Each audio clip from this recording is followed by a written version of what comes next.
കാവിക്കൊടിയേന്തിയ ഭാരതാംബ വിവാദത്തിൽ ഗവർണറോട് നിലപാട് ഘടിപ്പിച്ച CPI പാർട്ടി ബ്രാഞ്ചുകളിൽ ദേശീയ പതാക ഉയർത്തി വൃക്ഷത്തൈ നട്ടായിരുന്നു പ്രതിഷേധം.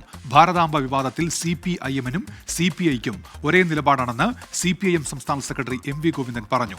രാജ്ഭവനിലെ പരിസ്ഥിതി ദിനാഘോഷത്തിന്റെ മിനിറ്റ്സിൽ മാറ്റം വരുത്തിയതിനാൽ പരിപാടി ഉപേക്ഷിക്കുന്നുവെന്നറിയിച്ച് കൃഷിമന്ത്രി P. പ്രസാദിന്റെ ഓഫീസ് രാജ്ഭവന് നൽകിയ കത്ത് 24-ന് ലഭിച്ചു. പരിസ്ഥിതി ദിനാഘോഷത്തിന് മുമ്പ് കാവിക്കൊടിയേന്തിയ ഭാരതാംബയുടെ ചിത്രത്തിന് മുന്നിൽ പുഷ്പാർച്ചന നടത്തണമെന്ന രാജ്ഭവന്റെ നിർദ്ദേശം മന്ത്രി P. പ്രസാദ് നിരാകരിച്ചിട്ടുണ്ടായ വിവാദം 3-ാം ദിവസവും തുടരുകയാണ്. രാജ്ഭവനിലെ എല്ലാ ചടങ്ങുകൾക്കും പുഷ്പാർച്ചന നിർബന്ധമാക്കിയെന്ന ഗവർണറുടെ നിലപാടാണ് വിവാദം മൂർച്ഛിക്കാൻ കാരണം. ഇക്കാര്യത്തിൽ ഒരു വിട്ടുവീഴ്ചയും വേണ്ടെന്നാണ് CPI-യുടെ നിലപാട്.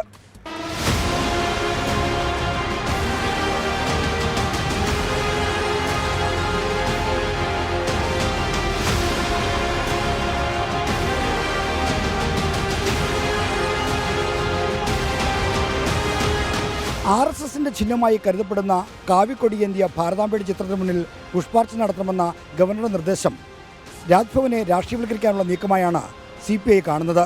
ഇതിനെതിരെയാണ് ഇന്ന് സംസ്ഥാന വ്യാപകമായി പ്രതിഷേധം സംഘടിപ്പിച്ചത്.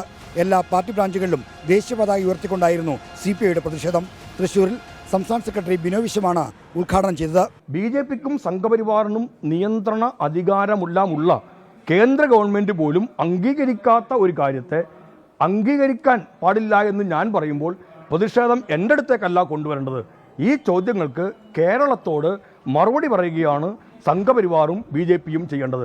വന്നിരിക്കുന്ന ജാള്യത മറച്ചു പിടിക്കാൻ വേണ്ടിയിട്ട് അവർ കാണിക്കുന്ന കോപ്രായങ്ങൾ മാത്രമാണിത്.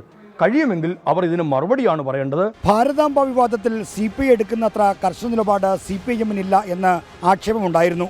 എന്നാൽ ആ ആക്ഷേപങ്ങൾ തള്ളിക്കൊണ്ട് CPIM-ന്റെ സംസ്ഥാന സെക്രട്ടറി MV ഗോവിന്ദൻ ഇന്ന് രംഗത്ത് വന്നു. ഈ വിഷയത്തിൽ CPI-ക്കും CPIM-നും ഇടയിൽ ഒരു ഭിന്നതയുമില്ലെന്നായിരുന്നു MV ഗോവിന്ദൻ്റെ പ്രതികരണം. ഗവർണറുടെ ആസ്ഥാനം രാജ്ഭവൻ അത് പൊതുസ്ഥലമാണ്. അത് സംസ്ഥാന ഗവൺമെൻറ് ആയാലും കേന്ദ്ര ഗവൺമെൻറ് ആയാലും പൊതുവിടമാണ്. ആ പൊതുവിടത്തിൽ വർഗീയത പ്രചരിപ്പിക്കുന്നതിന് വേണ്ടി ഉപയോഗിക്കുന്ന ഒരടയാളവും ഔദ്യോഗിക അടയാളം പോലെ ഉപയോഗിക്കാൻ പാടില്ല. അസംബന്ധമാണത്. അതിനെയാണ് ഞാൻ ശക്തിയായിട്ട് വിമർശിച്ചത്.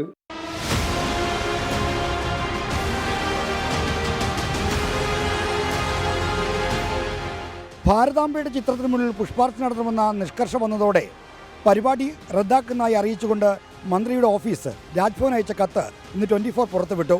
സർക്കാർ പിന്തുടരുന്ന മാർഗനിർദ്ദേശങ്ങളുടെയും നടപടിക്രമങ്ങളുടെയും ലംഘനമാണ് മിനിറ്റ്സിലെ മാറ്റമെന്ന് ചൂണ്ടിക്കാട്ടിയായിരുന്നു മന്ത്രിയുടെ ഓഫീസിൻ്റെ കത്ത്. മന്ത്രിയുടെ നടപടി പ്രതിഷേധിച്ച് ഇന്ന് BJP പ്രവർത്തകർ നൂറിനാട്ടെ വസതിക്ക് മുന്നിലേക്ക് മാർച്ച് നടത്തി. തിരുവനന്തപുരത്ത് നിന്ന് അഭിലാഷ് തൊഴുമക്കോടിനൊപ്പം R. ശ്രീജിത്ത്, 24.